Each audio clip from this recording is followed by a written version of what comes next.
The history of Britain since about 1750. That was the period of the Industrial Revolution, which began in England, the spinning jenny, which revolutionized textile manufacturing, and Watt's steam engine. These were English inventions. The American Revolution occurred at this time. The voyages of Captain James Cook are interesting because he basically discovered New Zealand for the British Empire and started mapping the coast of Australia. Britain also fought France in the French Revolutionary Wars, which lasted for a decade. Britain merged with Ireland in 1801 to form the United Kingdom of Great Britain and Ireland now, and that was when the Union Jack flag, the Union Jack is this flag that everybody knows today, that was designed at that point. Britain also fought Napoleon in the Napoleonic Wars, which followed the French Revolutionary Wars. It was when Napoleon had become the leader of France. And they, of course, beat him at the Battle of Waterloo in 1815.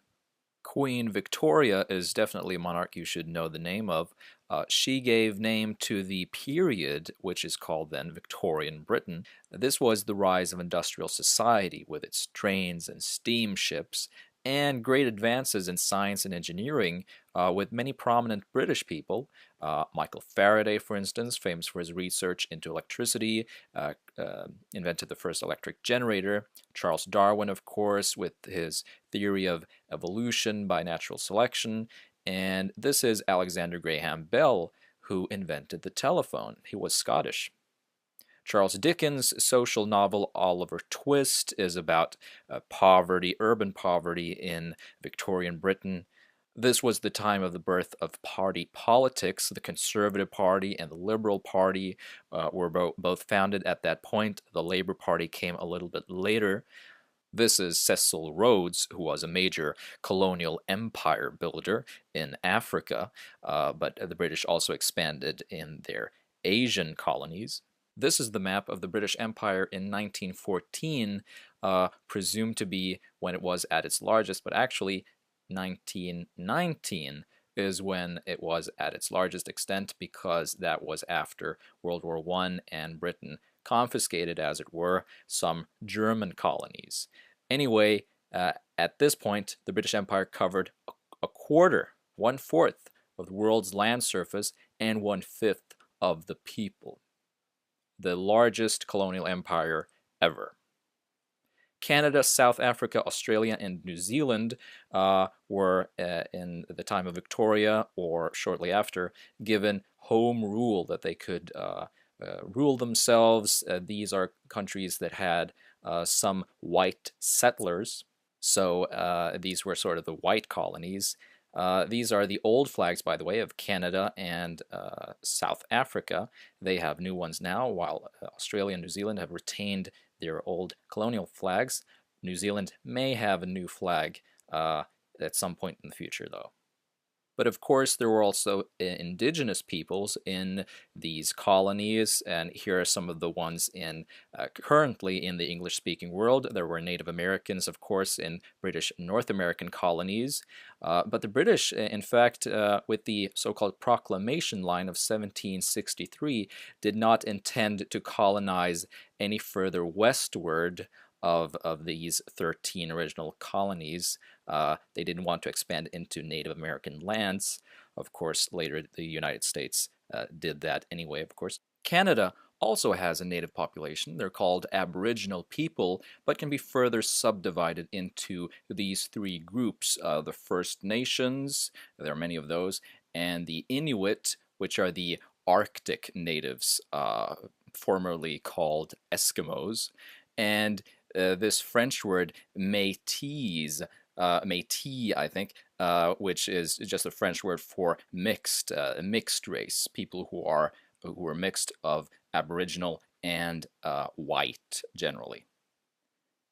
And there are, of course, the Australian Aboriginals, sometimes called Aborigines, and Torres Strait Islands, by the way, a group of islands north of this tip here off the coast of Australia.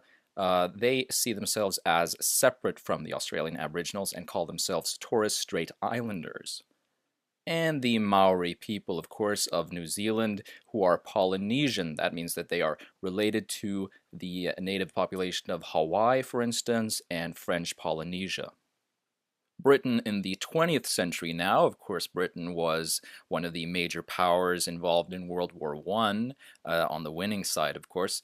The Irish War of Independence, that is when Ireland fought to become separate from the United Kingdom of Great Britain and Ireland, and therefore, after this, once Ireland received their home rule and were allowed to become separate, but of course then Northern Ireland was retained, and since then we speak of the United Kingdom of Great Britain and Northern Ireland, of course.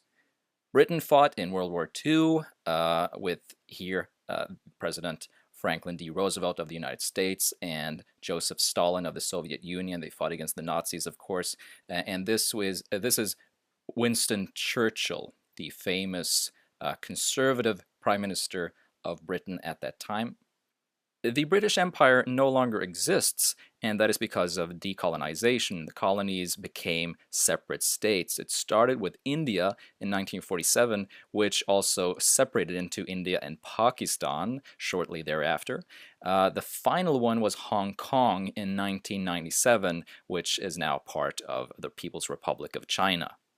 Britain still has a few colonies remaining, but they are basically very, very small, mostly islands, and they're called dependent territories.